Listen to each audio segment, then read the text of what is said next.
March 13th, guys, 2024.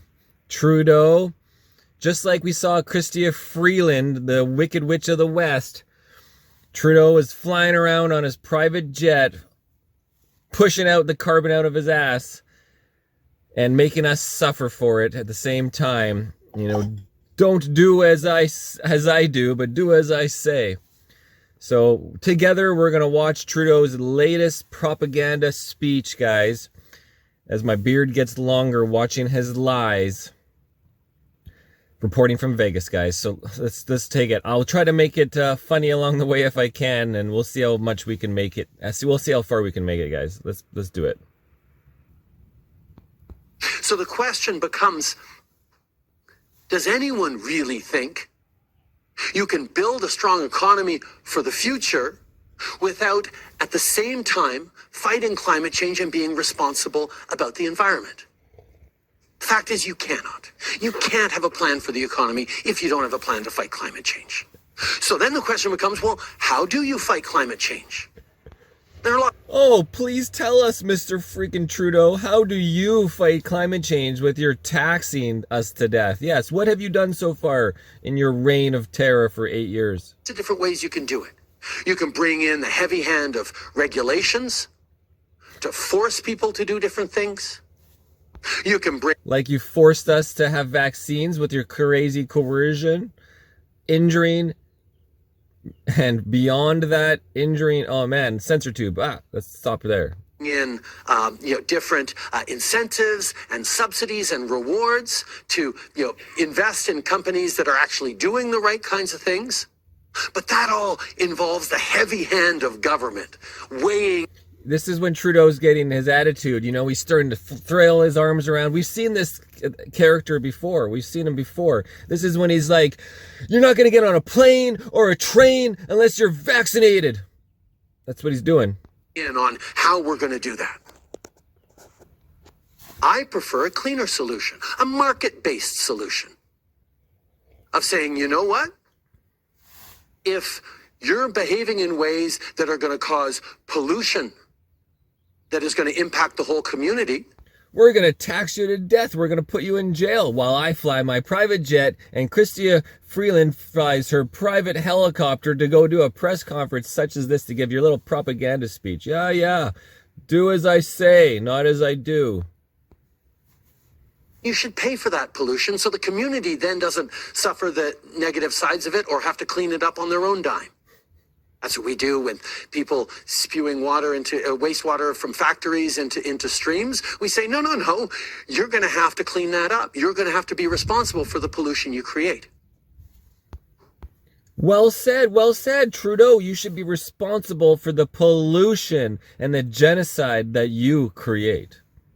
So that's why putting a price on carbon emissions just makes sense, because a company that says, oh, you know what, I'm going to avoid paying that price by investing in a better type of technology, well, that just makes sense.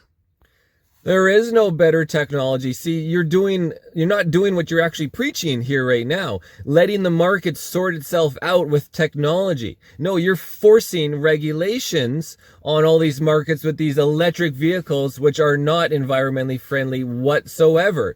They actually increase the footprint by making electric cars. Now, electric cars are fine. They're great. They can make a great sports car. They can make a great supermoto. They make good little RC cars and computers, but they are not the solution to your big globalist dream of all electric, pollution free. No, the carbon footprint of electric is larger. They're running off of diesel generators. The cobalt mining is killing people in Africa, on and on and on. We're not using our natural resources as we should, which are more environmentally friendly than what you're doing and importing everything and shipping water around the country, drinking water. Why don't we have investments in the local water system so people can drink their own freaking water, not import it from Fuji? And that company should be rewarded. And a company that says, no, I'm just going to continue to pollute, the fact that they wouldn't get dinged for that. wouldn't get dinged? You mean like your SLC and Lavalin, how you're a criminal and the RCMP says that they can't rule out that you should be arrested for your breaking the criminal code, right? Oh yeah, no, I'm going to fire the Attorney General. I'm going to cover up my criminal acts from then and now for all through COVIDism and onward, and censor everybody so they can't talk about it, you dictator. It makes sense either. So we said, pollution will have a price on it. But more than that, we know there's a lot of families across this country who don't have huge amounts of choices in terms of, oh, I'm just going to buy a much more fuel-efficient car. I'm going to replace my roof or my... We're not all invested in the pharmaceutical company. We all don't have patents in it, buddy, like you. Insulation of my windows. That's a hard investment to make. So we wanted to make sure that people who continue to not be able to change much in their behaviors would get that money back. And that's what we do with the price on pollution. And that's what you do with the price of the electric cars, by subsidizing. So an electric car actually costs, like Ford or whoever, Mazda, $200,000 to produce this electric car. And so I'm giving some raw numbers here. The government then subsidizes the electric car industry, paying for half of that, which means you and me are paying for your neighbor's electric freaking Honda to make it cost only $100,000, not $200,000. And then, of course, the battery needs replacing in less than 10 years, which costs $50,000, and the guy throws the car away.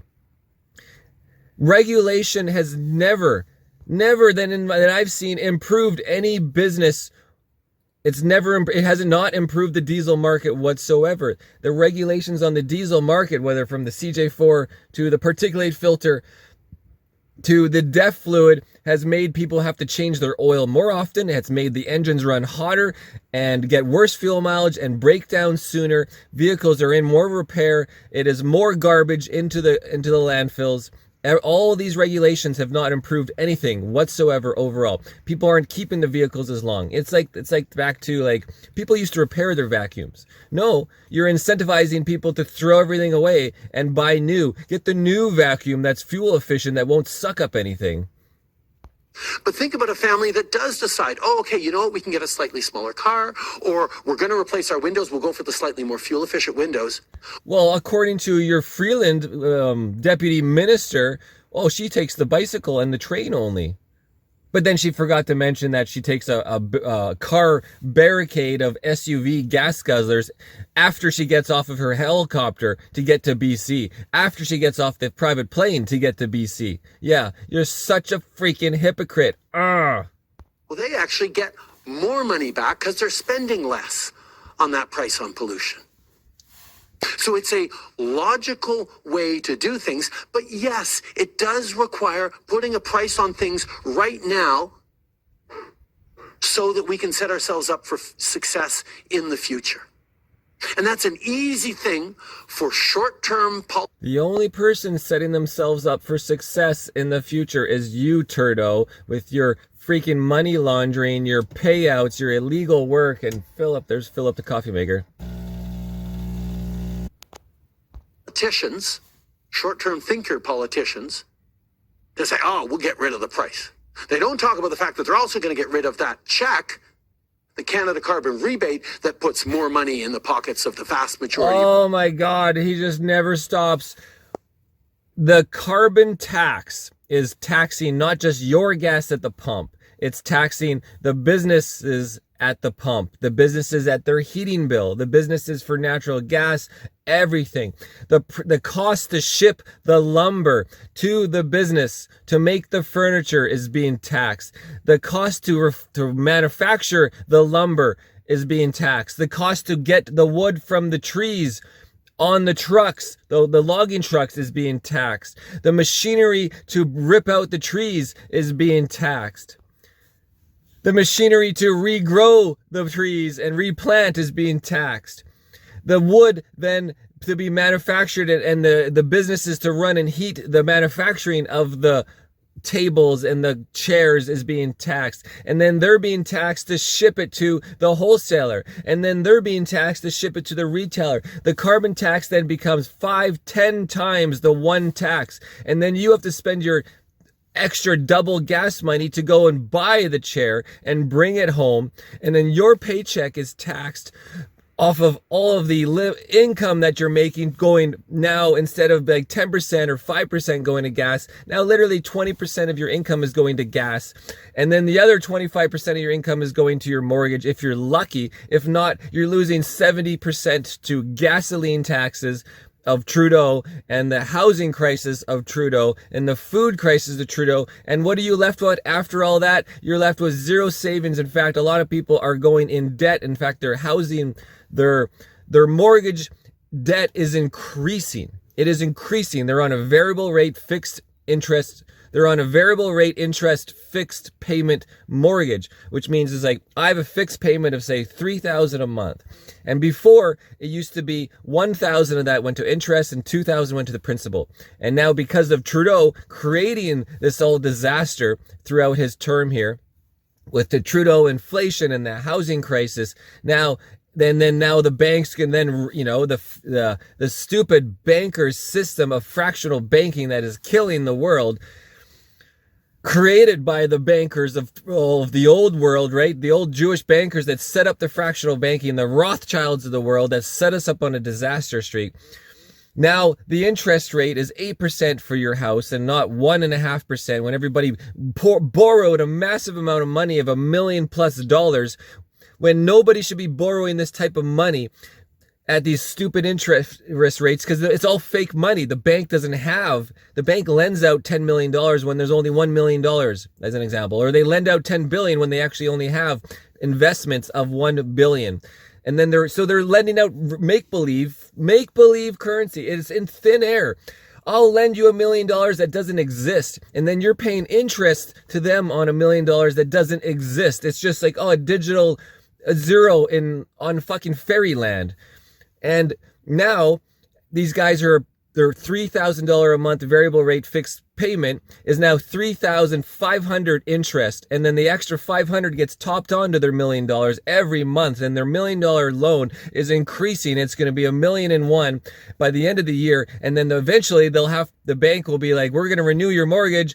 No, wait, your house is worth less now and your mortgage is increasing. We're going to default and freaking put your house on the market. You lose your house and they default it and throw it on the auction, guys. This is perpetual death. War is peace. Perpetual war on the people, guys. From Trudeau, Canadians. And they don't have a plan, or they don't talk about how they're going to actually use the heavy hand of government through regulations or through subsidies or some other way to pick winners and losers in the economy, as opposed to trusting the market. Now, your question, Rick, is sort of, well, that all makes sense. Why are so many people still against it? Well, you know. I didn't even know there was a question before this. We'll have to go back after and see the actual question. That's a question we all have to ask. But my job is not to be popular. My job, although it helps, my job... Oh, yeah, you're definitely not popular. You're actually the most popular person in the world for a tyrant, for a freaking tyrant. Everybody hates you, Trudeau, except for the people that don't know, the ones that you have enslaved in your freaking propaganda.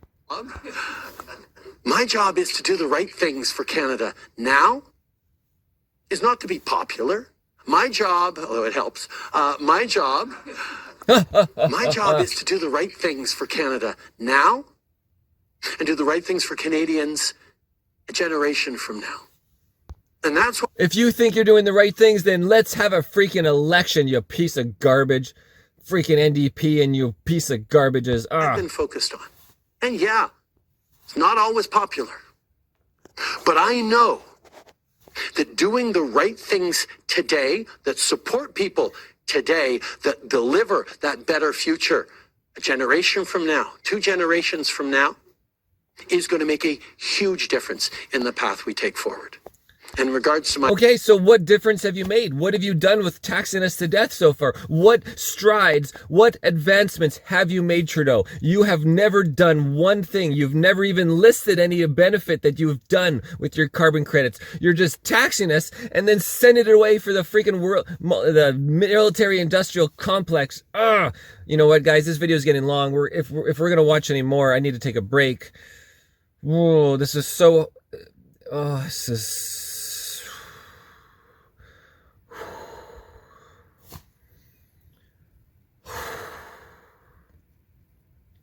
I'm sure you guys are in the same boat, just makes your blood boil that we can't have an election and put this guy up for trial for treason. My environment minister, I have tremendous faith and confidence in my environment minister. And if people are having a trouble getting along, just like the environmental minister that took a private helicopter to the press conference yesterday with Freeland, you freaking bastard. With them, maybe they need to look at their own approach to these big issues, as opposed to looking at what he's talking about, which is consistent with building a better future for everyone. Next question. Hi, Rachel McLean from CBC News. Can I get this in French as well? The Auditor General has had to fire 3 staff who are making money on the side from undisclosed government contracts, and the RYzen revelations continue. Do you still have confidence in the government's contracting process, given some of the ethical lapses that have been uncovered in recent weeks? We have seen that procurement processes and contract processes within the public service are sometimes unacceptable. That's why we have... That reminds me, you have unacceptable views, the Fringe. Unacceptable views. No, and this, oh my God, CBC is even, his own freaking communist broadcasting is like asking to like, well, so you guys been caught for like money that's like in the millions of dollars for this bullshit app that was all fraud. Oh, well, we made some mistakes and we're investigating it. Like, okay, let's see what his answer is. Launched investigations, and we are rethinking how the public service does procurement and does contracting. This is, Canadians have a right to accept and expect that their governments, in all the work they do, at the political level, yes, but also at the non-political level, be responsible and efficient stewards of taxpayer dollars. And that's why we're taking this so seriously. Je pense que la situation démontre. All right, guys, let's go back to the original question when he was doing his freaking 10-minute speech. You have to ask him a question like yes or no. It's like when you get like Herbs on the stand. Don't let him just go off on his own tangent and waste everyone's time and not answer the question, right? So I'm going to backtrack and then we'll go from here in another video. Okay, here is the question, guys. Holy crap, he talked a whole bunch of bullshit before even we cut into his speech. Here we go. Next question. Good to see you. Yeah, good to see you. Haven't seen you in a while. Yes, exactly. Well, hopefully we'll see you at Stampede. Every year. Rick Bell, Post Media. What do you... I'm going to try to sneak in sort of a two-parter here, but it's going to be very quick. Number one, what do you say to people who aren't buying what you just said? Aren't buying your argument. And they're not just all conservatives or all politicians or all misinformation people. So what do you say to those people, including premiers, including Premier Smith, who aren't buying that argument? So you got to give us something more to try to convince people of that, because there's a lot of people who aren't convinced. They want to pause on April, etc. And oops. This one's an easy one. Are you more or less likely to fire your environment minister because Premier Smith keeps saying you should fire your environment minister? Listen, right now, everyone is stressed out with the cost of living. It is a stressful time. There are massive challenges around. The only one not stressed out is you and your Freeland taking your private helicopters and planes. Yeah. World in terms of inflation, in terms of supply chains.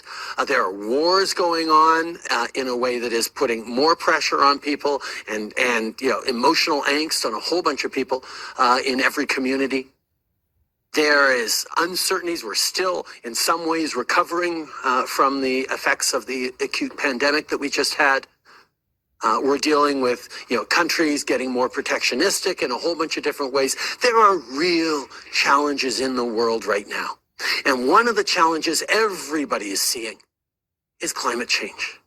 Alberta declared a start to its forest fire season in February this year. Oh, please mention how all of the people, several people were arrested for 70 fires started by arson, you asshole. Are you going to mention that they're all arsons? And a lot of people have the theory that they're arsoned by crazy psychopath liberals. We had one of the worst years for wildfires ever, on top of some of the worst years for floods, and droughts in different parts of the country as well. The impacts of climate change are real. And they're not just environmental or, community-based. They're also economic. We are seeing that investors from around the world are looking to where they can rely on clean energy, where they can develop some of the climate. Am I going to have to show this turd the actual history of the Earth over the last 10,000 years? How right now we just came out of the freaking coldest period on the Earth in the last 10,000 years, and we're in a cold period, couple degrees colder than it was several years ago, a few thousand years ago. Do you guys not understand this? That we're actually in a warming phase right now to get back to where it was originally? Let me show you guys if you don't know. But first, before I show you the history of the Earth over the last 10,000 years and how we're in the cold ice age right now, let's look at some facts, guys, from a politician. Let's get some facts straight, because the future depends on us getting this right. We can continue down this renewables only path and keep watching our prices skyrocket while also failing to meet demand and also doing next to nothing to reduce emissions. Or we can deal with some hard facts, and the facts are this. American oil and gas production is cleaner than OPEC's, it's cleaner than Russia's by a lot. The fact is that global energy demand will increase by 50% by 2050, and oil and gas is still expected to make up the lion's share of the production. You cannot change these facts. The fact is that renewables will never meet that demand, never.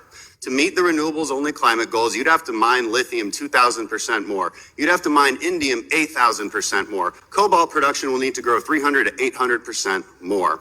For a wind farm to produce the same amount of energy as a nuclear plant, you need 100 times more land. You need 30,000 tons of iron ore, 50,000 tons of concrete, and 900 tons of plastic blades that cannot be recycled.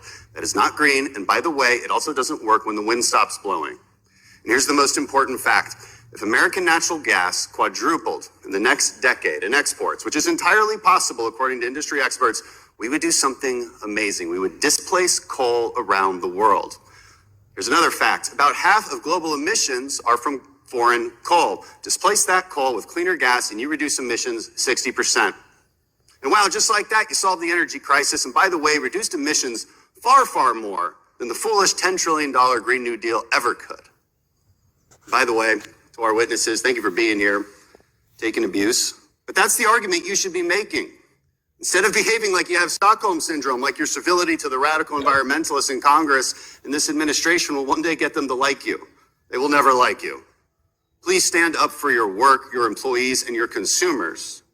Speak the truth. Don't pander to what they want on the left. Because Americans need you and billions around the world who want to rise out of poverty and live a life of prosperity need you. Yes, well said, well said. I don't remember this guy's name. Maybe you guys can comment on it. So it's just like, if you actually want to improve the environment or maintain whatever level of environment, there's way better ways than the government regulations, like in the diesel vehicles I explained earlier. Holy crap, we're at 23 minutes. The government is doing everything backwards. They don't research anything. It's just like the politicians making medical decisions. The politicians making decisions not based on medical experts or science, because they censor all those. They're making policies based on totalitarian control. Now, okay, I'm going to show you the other side of it. And this, by the way, this was Dan Crenshaw in Congress. And this is on my Irnieracing channel on Rumble, guys, because, Rumble, right? Okay, so looking at my Rumble, here it is, guys. Important data on the history of the climate of the Earth. You can see it's 4 minutes long. We'll just take a little snippet of that.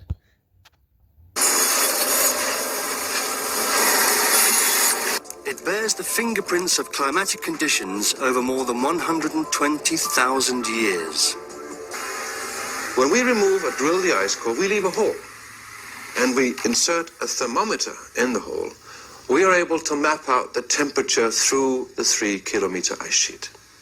Now that temperature, if we do it precisely enough, a thousandth of a degree accuracy, then the ice has not forgotten how a thousandth of a degree accuracy by measuring what temperature the ice froze at in Greenland or Iceland, guys, whatever it was. They're pulling a kilometer of ice out of the ground and measure the temperature it froze at. So it can tell you when it froze 10,000 years ago what the temperature was, okay? And there's other areas they do this with the trees and the mud and the dirt and soil. Cold or warm it was on the surface at the time the snow fell. So, using those temperatures, we have been able to reconstruct the temperatures of the last 10,000 years. Here we have our picture of the temperature reconstructions that we have from Greenland in a graphical form. And if we go back along this axis, it's going back in time. This is the last 8,000 years we have plotted here. On this axis, we have the temperatures at the site in Greenland, and we can see that if we go back from now, about 4,000 years ago, we would have temperatures up here for about 4,000 years that were 2.5 degrees warmer on average than today. Now, as we approach our time, we can see that in the period between 4,000 years ago and back to the period 2,000 years ago, which is actually the Roman age, the temperatures have been decreasing in Greenland by 2.5 degrees.